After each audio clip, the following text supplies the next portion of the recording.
Hello， 大家好，我是大佩。你们知道吗？台湾真的很厉害，全亚洲有7只国际认证的搜救犬，6只就在台湾。所以我今天呢，带着我的波波，我领养的流浪狗呢，来看看你可不可以成为全亚洲第8只。但是我觉得重点是，这些狗狗是谁训练的，又是怎么样去做训练呢？我今天来到南投的消防署训练中心，来看看我可不可以当一个称职的训练员。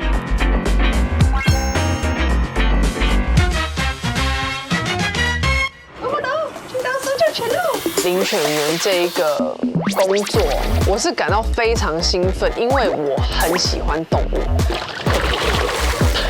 非常的热情，很适合当水上搜救犬。我知道，毕竟我是水下女神，我觉得很适合我。真的就只是照顾它的日常起居。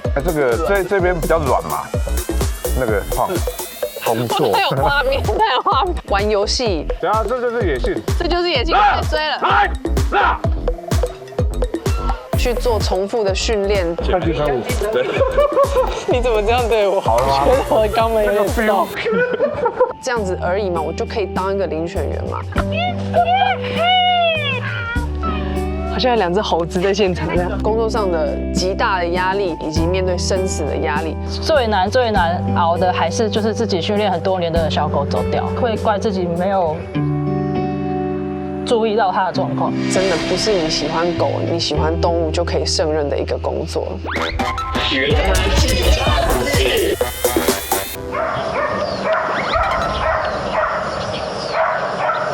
放哦，坐下。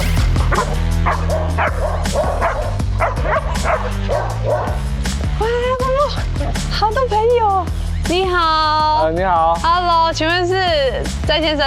对。你好，我是大佩。你好。然后我带着我的波波来啊，因为我听说你们这边训练就是搜救犬是非常出名的，很厉害。哪里？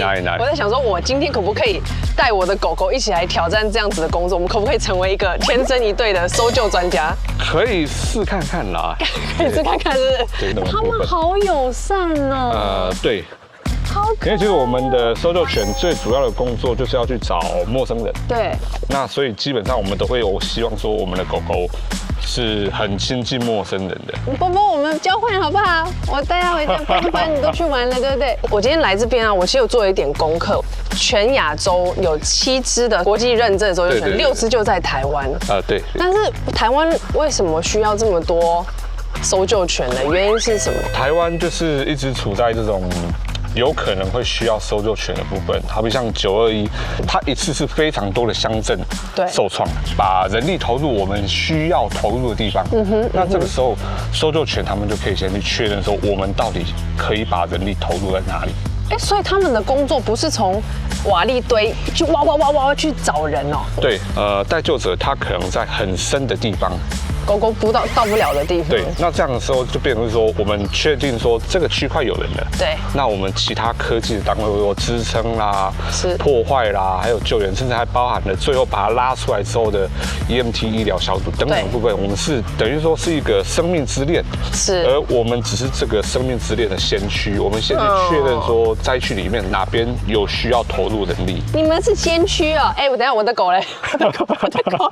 你很逊呢。他在探索空间啦，但是因为要维持他们的那个快乐度，是不是？对，我们所谓的工作，他们所谓的会不会是玩乐？对，这种概念。其实，有人会植入工作的概念，对，但是这样子的话，他的欲望就不会强，也不会试着去表现。但是像狗狗，如果说你是用正向的，对，有业绩哦，你业绩越高，你做得越好，那我会给你越多的奖励。对，第一眼看到呢，就是天文哥在陪玩的那几只大型犬了。那个狼狗，它的手应该快跟我的一样大，很可爱。但是一般人就会觉得说，应该就是什么，就是很不受控啊什么。可是他们看到我们的反应，这些狗狗都是直接想要扑上我们的。对，所以这种超级活泼的状态，我也会蛮惊讶的，因为其实我想的搜救犬，可能我会把它跟工作犬的状态会比较严肃，所以他们是一个训练有素的状态，然后姿态的话也是非常重仪表的。但没想到搜救犬这么活泼，这样真的 OK 吗？我带你去看看那个有国际救援认证的狗狗。哇，这只夏北北它叫做乐乐。我刚刚说它的大小可能是波波的头的大小。对，很热情哈，有点激动。是因为吃素了。再来，像它的话，主要是像围观大楼啦，对，那些它比较好工作。哦，它是有救过围观大楼的狗狗。对，因为像那个围观大楼，它那个就是整个完全是横倒。那其实要进去的时候，我很难进去，可是它的话，它可以有办法一直钻。因为它的体积的关系又灵活。对，那我们那时候其实还蛮怕说它钻进去不知道怎么出来。虽然说那时候训练就已经大概知道说它会这样去工作了，对，但是就还是蛮担心的。那乐乐之外这一只呢？阿兰，它的战绩是参加过围观，但是另外一部分花莲那个部分他有去。对，阿兰也有上过电视。阿兰有先前有那个外交部来拍摄台湾 Can Help 这个部分。阿兰 Can Help。对，阿兰跟他的领犬员，他是用阿兰的第一人称。哇，以他的第一人称来做的一个影片。看乐乐那么棒，我又带着这个很稳定的波波，觉得他有办法成为搜救犬吗？我们可以先到外面做一个简单的测试看看。好，波波，我们来做测试喽。波波，波波你不要，波波，给点面子啊！给一点面子吧，早说我也是训练师。你上电视了，你加油好吗？加油！我是不会担心的，我很尊重他的自由意志的发展，但是我会觉得说，因为他的社会化呢，波波是社会化，在人类的世界里面社会化非常高，但是我发现他有点不知道怎么跟人家玩，对，所以就是觉得有点可怜。没关系，不玩玩具，我们换用其他的东西。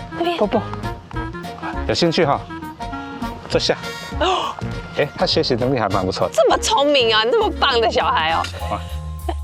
他不喜欢吃饲料，那可能要花一点时间让他比较喜欢吃货吧。因为其实这个就有点像是货币，因为你玩游戏一定会有奖励品，那他连奖励品这些都不喜欢的，相对性的对游戏来讲，可能就也不是那么的喜欢。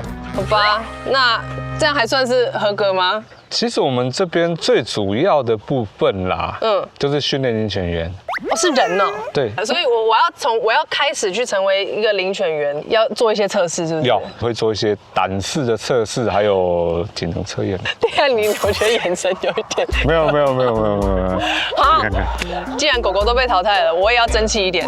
走，你看曼纳良，已经去休息了。很聪明啊。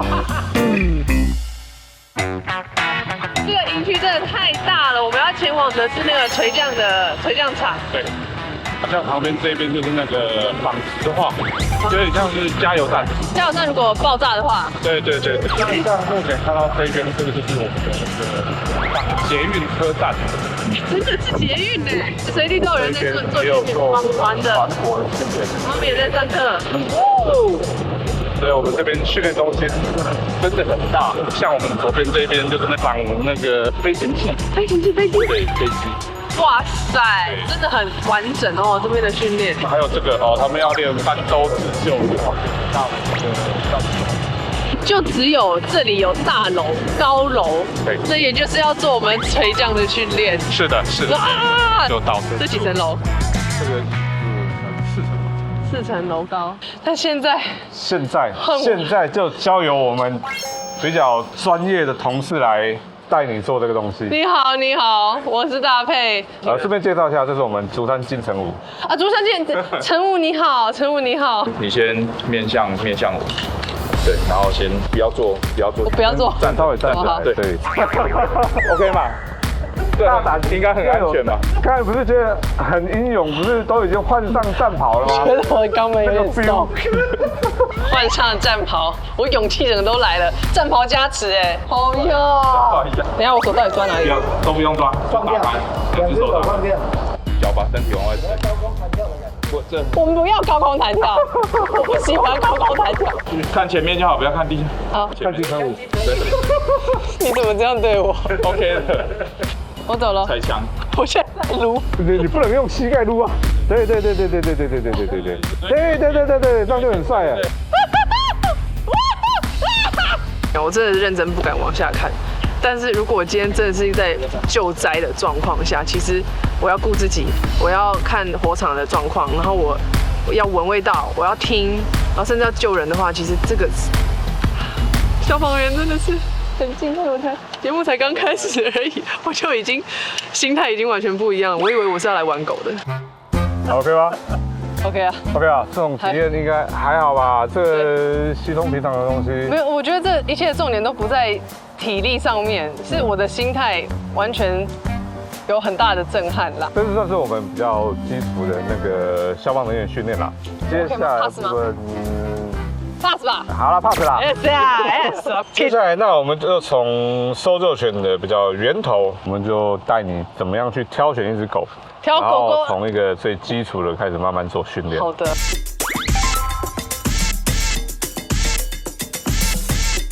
好的，要到了挑狗狗的时候了，而且我们来到了这个狗园，可不是一般的狗园，是什么地方？关务署的缉毒犬中心。在这边，除了基因很优良之外，它的基本训练底子都打得很好了，对，所以很不错。那对我们还不错。社会化比较好，就是训练上可以偷懒一下。我刚也是这么想，太棒了，基因优质。等一下会进到一个好就在这边。平常比较少看到的，但是不要激动。不要激动，是不是？千万不要太冲动。好，我就是要保持冷静，不要影响他们。是。那对，不要激动。我的口水要流出来，哭了，怎么这么可爱 ？Oh my god！ 他们这边是非常的专业，可能他们爸爸妈妈都是超级优秀的缉毒犬，这样配种之后，从基因上面已经赢在起跑点很多了。为什么我们在台湾成功率拉得那么高？其实也是要归功于公署他们这边真的是很认真的在做这一块。对，所以你看台湾的缉毒犬、台湾的搜救犬，扬名国际这么厉害，对，就是。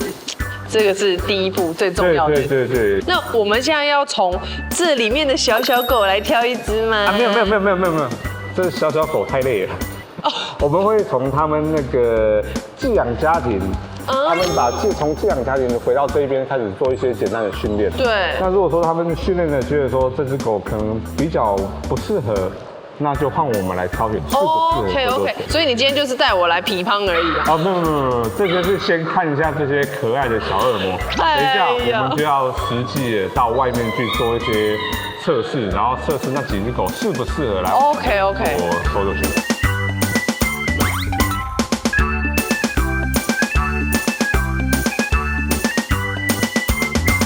天文哥。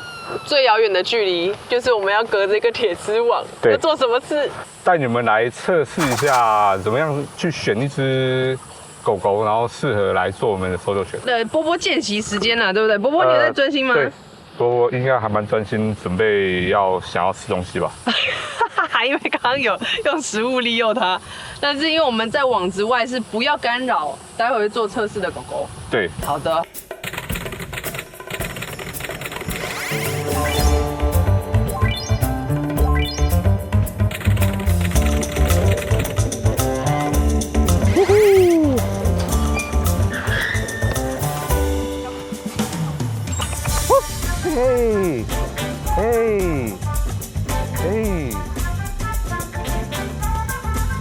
这么积极的小狗，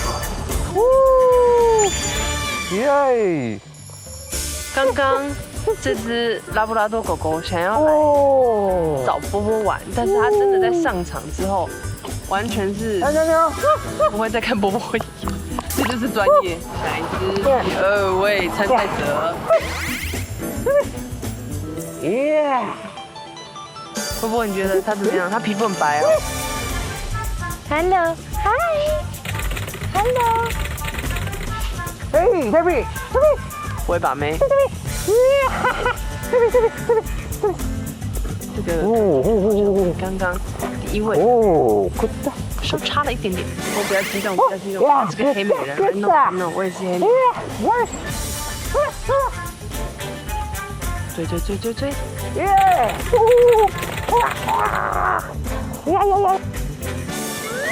哎呦哎呦喂，哎呦热情啊热情！哦，也是一位黑美人。看一下他的，你看哦，先跟波波打个招呼，观众席的朋友，摇滚区的朋友。Hello， 哦，这个感觉就被淘汰了。黑美人好像很喜欢波波啦，对啊，他一直去找波波啊。对呀，对啊，像我们这样子测试下来，哪一支比较那个？你卡卡伊，第一支的稳定度是最好的。好像我猜啦，我这样看啦，我是觉得第一支其实差不多也是这样子。那但是有一个重点是在于说。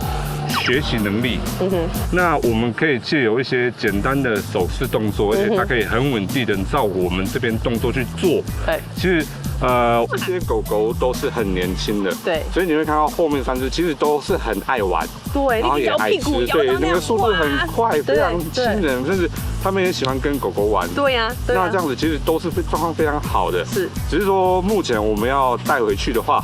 我们当然也会希望说，就是学习的这个能力还比较好的话，我们会比较倾向这种狗狗。好啦，反正你就是陪读了啦，所以我觉得我挑到了我的妞妞，I'm so ready。那就明天早上5点哦。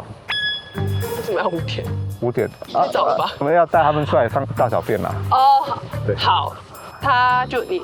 帮我保管一下，我之后会来接他，好不好？好不好？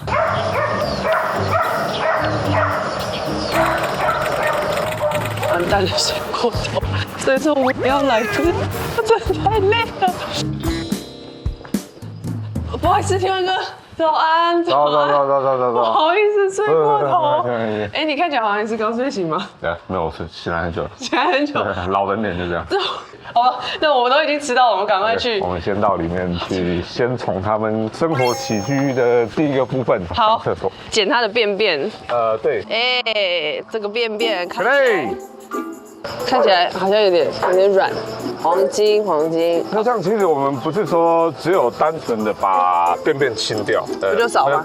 少是少了，但是你要去看，像你在夹的时候，你可以稍微感觉到是稍微会有点像是硬的。还不错，目前状况有点像布朗尼啊。打早安啊。对，算还在及格范围之内。这样还 OK 哦。那有的人可能会希望说再软一点，这样子有点太硬，那是因为可能是水分不够。对，那主要的部分是有不成形啊，那一些部分的，我们就要去观察去了解。好，因为好比说你像刚才这个这边比较软嘛，那如果说没有成型稀的，就是一滩平的状况。那个，不好意思啊，工作。太有画面。是。如果说你今天是一滩在那边拉稀，是，就要看说是有没有可能是细菌性的感染。是。细菌那些的话，它可能出来会有腐臭味。对。那个就有可能。了解。但是如果是像目前那样闻起来就是便便的味道的话，那这是正常的。好的。看到你的大便健康，我也就心安了。照顾狗狗的首要要件就是干净跟干燥。目前你用这个是我们专门在清洗的哦，那我们上面这个，上面这个是有经过那个3道滤芯，因为环境上可能会有一些苍蝇蚊子如果去弄到水等等部分的话，水质不是那么好，是，它们就比较容易拉。哇，那你们这边的狗狗很幸福哎，工作犬埔里已经有好水了。然后又加3道的过滤，因为有好的身体，才有办法好好做工作。超有爱的，清完大便，我1日的活力满满的。清完狗舍了，接下来下一步是让你流口水的鹿肉煎鹿排，也太高级。我一直想象说，哦，他们可能会吃顶级的饲料，肉含量最多的饲料，可是。鹿肉是因为真的运动量也非常的大，我绝对也要去顾到它的关节。鹿肉，哇，纽西兰来的哦。就是我们也不只是说有鹿肉啊，我们也还晚上的时候也会稍微加一点蔬菜类，让它们排便也会比较 OK。真的很均衡呢。这个是大概几只狗狗的量嘞？大概如果我们做服从训练的话，大概是2只左右。哦，2只吃这么多？边做边学。可以。好。天哪，哇，哎，这会不会太奢侈啊？鹿肉很贵呢。这个算是全蛋白，20几种蛋白质它全部都有。对，那刚刚我们有一只狗狗就是没有上白铁笼嘛，对，就是因为它的后腿。对，那种退化性关节炎基本上是训练比较多，训练过头的意思。对，所以到后面就变成是说骨头增生啦这一些部分。那为什么我们会用这种比较好，就是这个原因。是的，天哪，我以前都觉得说我下辈子我要做一只猫。我现在是下辈子我要做你们这里养的狗狗，怎么那么爽？其实当搜救犬也可以，尤其是退役的搜救犬。被服侍。我们有一只那个退役搜救犬，它有自己的冰箱。妈妈，我都没有自己的。冰它的鹿肉，冰它的天哪！烧酒乳，冰它。那就既然讲到退役的狗狗，你们常常这样子在不时的要送走自己可能一起生活很久这些狗狗，会不会？就是那也是一种煎熬，很难过吧？像那个乐乐，对。虽然说我蛮想让他再延1年啦。乐乐准备要退休了。啊，大概时间大概也快到了。哦。对啊，但是其实我还蛮怕那个认养家庭他们传照片不能回来的，就会想到一些事情啦。你像昨天。其实我们有认养家庭，他们是，他认养回去是要陪他们好像1、2岁的妹妹。那昨天他就传回来一篇，就是妹妹在喂那只狗狗，他2个就是很好的那种陪伴，就像电影里面那种很好陪伴阿婆，就是乖乖的趴在那边，然后看你什么时候要喂我，可能自己脑补太多了，很想念，也想念一部分。也会尽量去想一些他们在这边做的蠢事啊，这样子自己也会比较好过一点。感觉是有点安慰自己的那个不舍哦。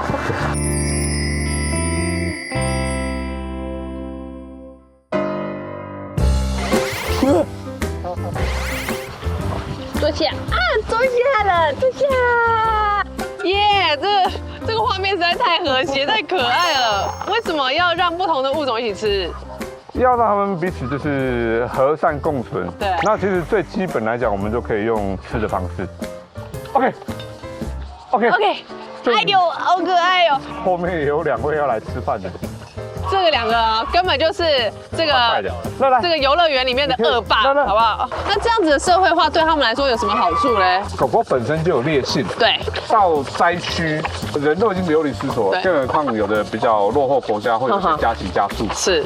那如果说你看到了它有欲望想要去攻击的时候，可能就没有办法工作。对。那所以我们会比较希望说，至少他们可以都是彼此。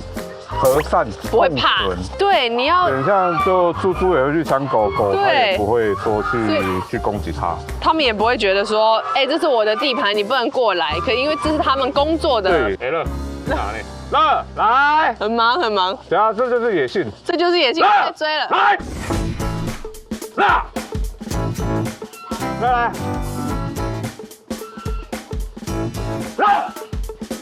来，来。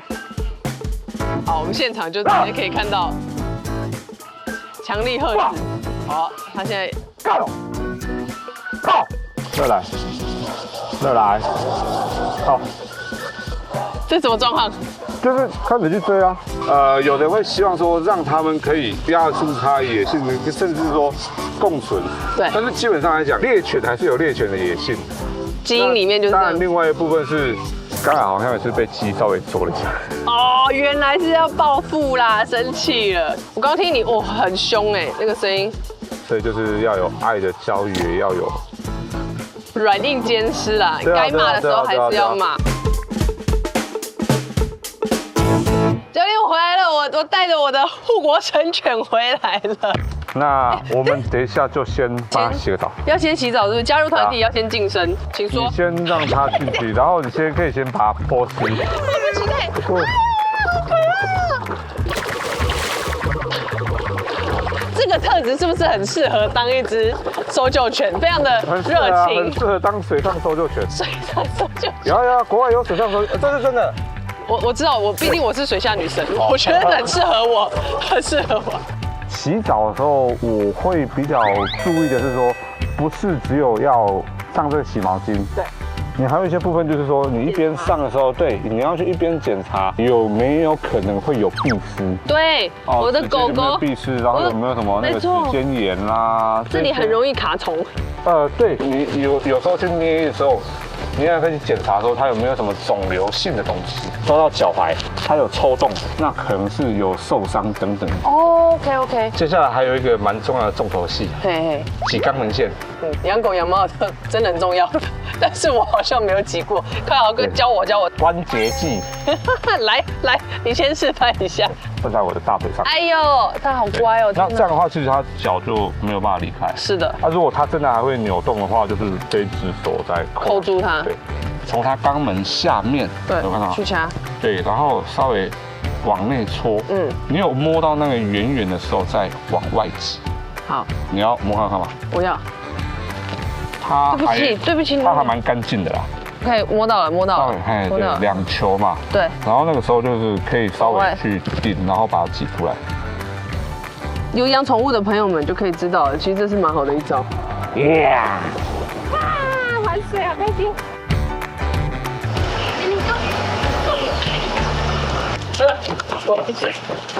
接下来要受训的部分，我要也是天文哥带我们。会交由我们一个美丽的女领犬员来教你。好，叫什么名字？叫罗浩芳。浩芳，好，那我去找浩芳。好，现在把尿完了，真的。平常爱狗的人可能会觉得很好玩，但是其实这是要好几年的时间才能出塞。然后刚刚的那些护理做完了以后，我现在要来第1堂课程。教官在这边，也是女教官。还是浩芳吗？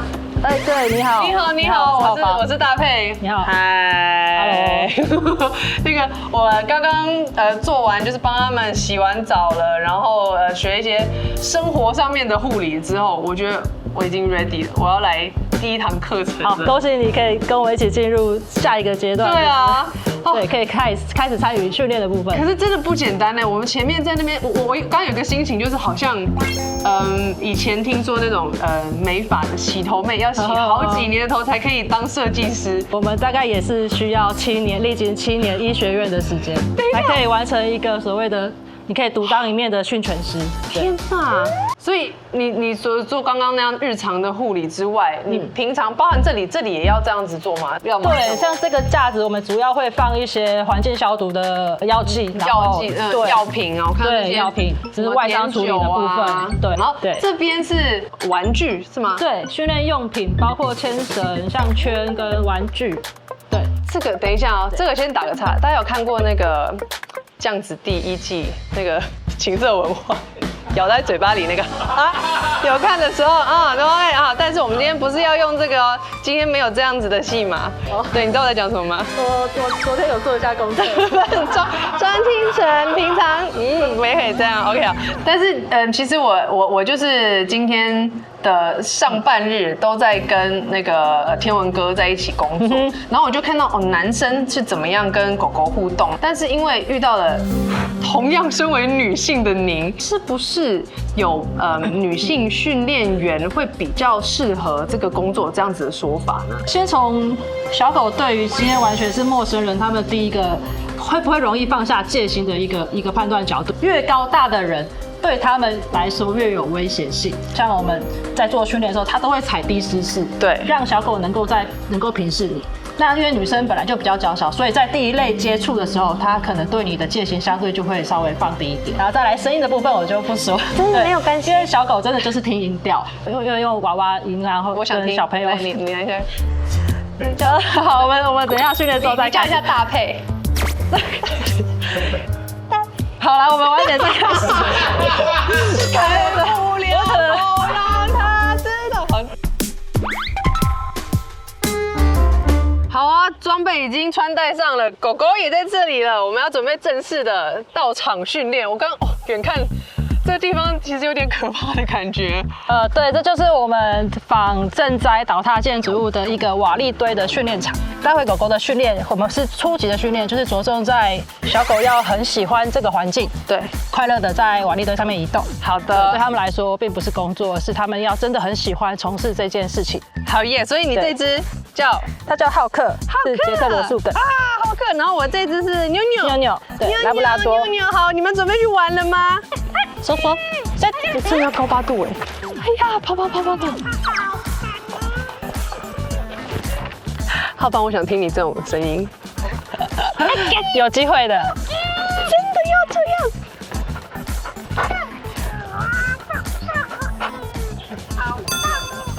没开玩笑。Coming！ 太低了，声音太低了吧？呀，Good boy，so bad。看到那2位助教，这2位学长的时候，我真的是觉得超好笑。我一开始第一个想法是，你是在开玩笑吗？你在跟我玩吗？可是没有，这就是狗狗可能比较喜欢或熟悉的一种沟通的声音吧。啊，然后后来我也就是学了，狗狗的确也比较有回应，所以我觉得这些都是有道理的啦。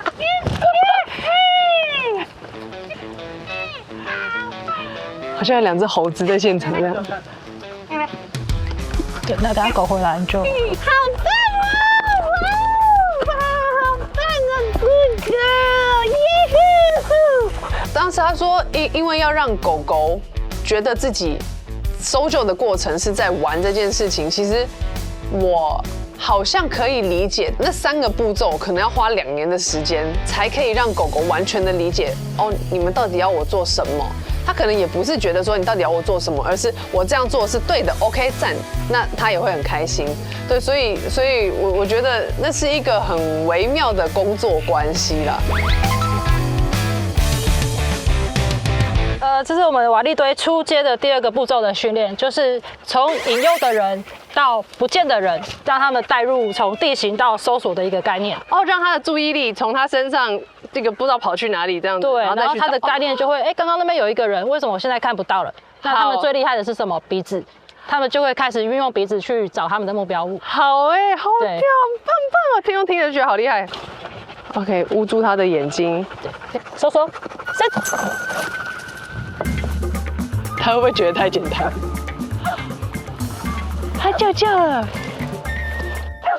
叫了。好的，现在换妞妞了，有一点点的担心，可是他们说基因嘛，从基因就会开始挑选了。我对妞妞是有信心的。这会太多吗？不会。好的，相信他的鼻子一直都是打开的。OK， 好 ，Go。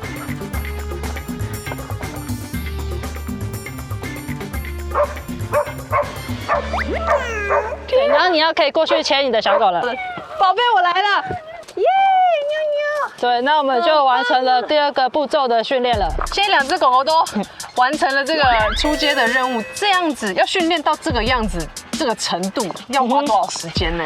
你刚刚看到这个过程，它其实包含了地形，对，包含了吠叫，包含了搜索。是。那做这样子初步的初阶的一个训练，要完成到这种程度，至少要花半年。天哪！所以我刚刚根本就是爽到啊，坐享其成。对，我来这边直接的就是天赋异禀。对啊，就想说哇，这不可能在这选适合的小狗来训练是非常非常重要，你可以减少很多时间失效。是，而且我们都穿着非常厚的这种靴子，厚底靴。但是狗狗它只有它的肉蹼，会不会很担心它受伤？对，但是为什么不穿鞋呢？就是因为它们很主要的散热系统也是分布在脚掌，再来脚掌是它们感受在走对在移动的过程中一个感知的一个部分。如果你把它包覆住了，它反而可能会因为你不能分辨是什么，反而会有容易滑落啊，或者是坠落的那个风险，反而更危险。对，抓地力也有关系。对。哎呀，可怜啊，休息了，累死你们，好热。哎呦，也坐这边。我们不要在它，因为我们的搜救犬呢，在工作的时候，我们的领犬员是一个中立的角色，不要给他们太多的让他们可以依赖你的动作。什么？对，因为他们真正在执勤的时候，或者在测验的时候，他们是必须要能够独立去完成很多的事情。那如果他在你这边得到过多的爱，他就会变妈宝。所以它有可能遇到挫折的时候就会跑回来找你。我就想溺爱你啊，但是不能揉它，不能摸亲亲，多更多太多的抱抱。对。我一开始还搞不清楚状况，但是后来，因为是专业，然后我今天是来学的，所以这个也是我并不会觉得自己被喝止了，我怎样？我其实就是觉得哦，原来是这样子的，原来跟狗狗的沟通这么小的细节，你想要抱抱它、摸摸它，都得看时间。我就觉得这就是跟人类一样，你在工作场合、你在工作状态里面的时候，你不要给我们嘻嘻哈哈，尊重你在做的事情。所以它可能人类也就是在教狗狗这件事情。我刚刚带着我的小可爱妞妞来做的那些初阶跟稍微初阶但进阶一点点的那些训练，但是根本就不可能在那么短的时间训练完一只小狗狗。我们常态在做训练，要完成一只高阶的搜救犬，起码要花到3年的时间。Oh my god！ 对，所以你从初阶、中阶到高阶，其实它是一个循序渐进的过程。对，那像飞机的这个训练场所是大概怎么样？训练什么？因为我们飞机的主要它的里面的内部构造啊，是用钢板去组合而成的，所以小狗在踏到这个钢板的时候，它会有巨大的声响。再来，它其实不是全实心的钢板，它是一格一格的，所以对于小狗的脚掌的触感其实是非常不舒服的。所以其实一部分是训练它们对克服地形，对不同的地形，再来就是它们克服声响。是的，对。好，那我们去那个终极的训练场所，对不对？也是要训练它们不怕黑，然后用鼻子去导航。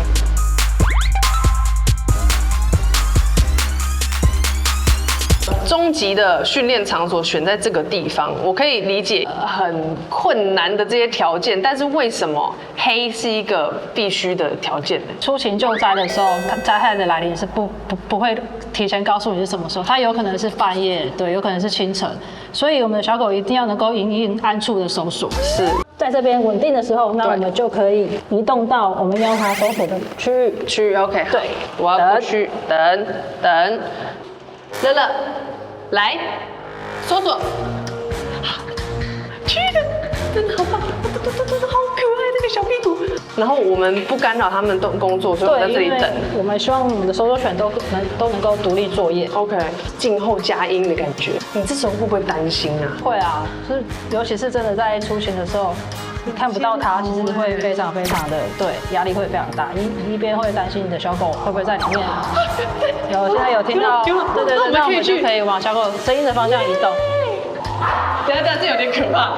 对，因为这边真的很肥。在哪边？是怎么？在这边，对。哎呀，找到一个偷懒的人啊！耶，乐乐你找到了 ，Good girl， 好棒啊，你找到了。他们开始吠叫的时候，一方面你会很欣慰他找到待救者，一方面你会很感动，至少他们真的在平常的训练非常有素，可以真的执行真正的任务。如果在救灾的时候，你们总会有面临很多生与死的抉择，有时候是这个人跟这个人，但是会不会有这个人跟你的狗这样子很残忍的抉择呢？当然，我会希望这件事情永远不要发生。那如果真的不幸遇到了，那人命救助永远是我们的第一选择。因为你们消防员的宗旨。对。其实这几年下来，就是像搭配说的，其实有碰过生，有碰过死。其实最难熬的还是就是自己训练很多年的小狗走掉。对，就是这是真的需要一段时间才有办法平复。我曾经有2只狗狗，一只狗狗在还在就是在役的状态下，就因为突发的疾病，然后它当天晚上生病去开刀，然后凌晨就走了，所以是非常突然，就其实当下很难接受。现在还是很想它吗？其实都会，对啊，会怪自己没有注意到它的状况。没有，是因为这是你们最亲密的伙伴，一定会这样子。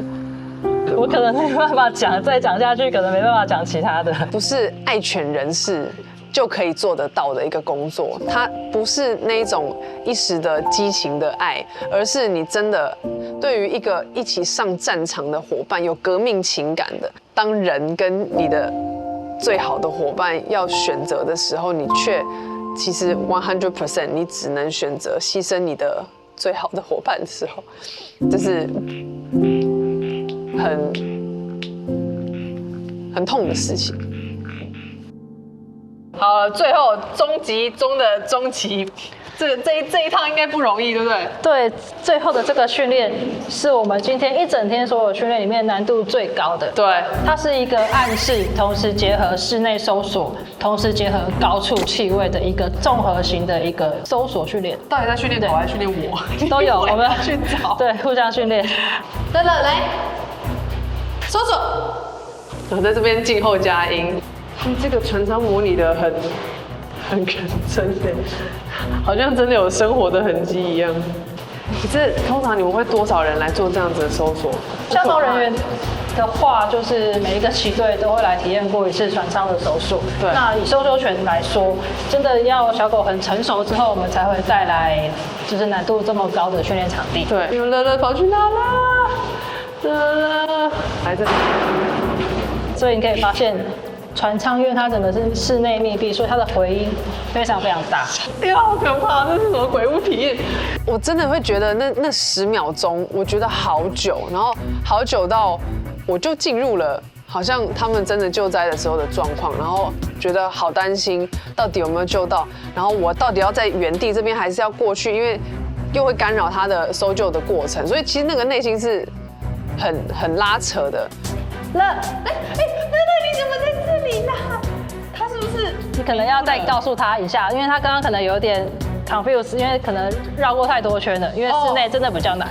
那个搜索，他现在是不是有点 confused？ 好，他好像在工作了，他要在稳了。我们先给他一点空间跟时间。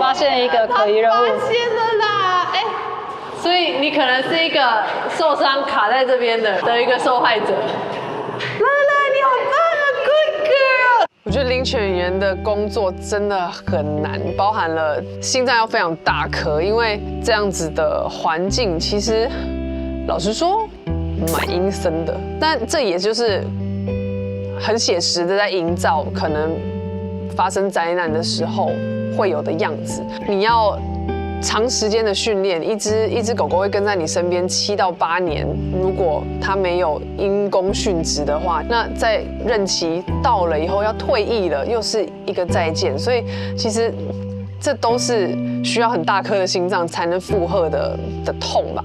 那狗狗真的在退役的时候呢，通常会怎么样去？可以的话。领犬员是开放优先可以去认养狗狗，但是消防队员的工作，要么就是都在上班。那你上班的时候，如果家里没有人可以照顾小狗的话，那小狗就会被独自一个人留在家里。所以，除非是家里有人可以支持你去领养这只搜救犬，不然消防员其实不太好养宠物。是。那再来就是会开放给一般的民众。他们应该是一批一批，是不是？对。那我们消防组这边最近也有一批有几只小狗要退役，那我们也有办一个退役的欢送会。对。那我可以去吗？当然啊，我们当然是欢迎大家都可以参加。耶。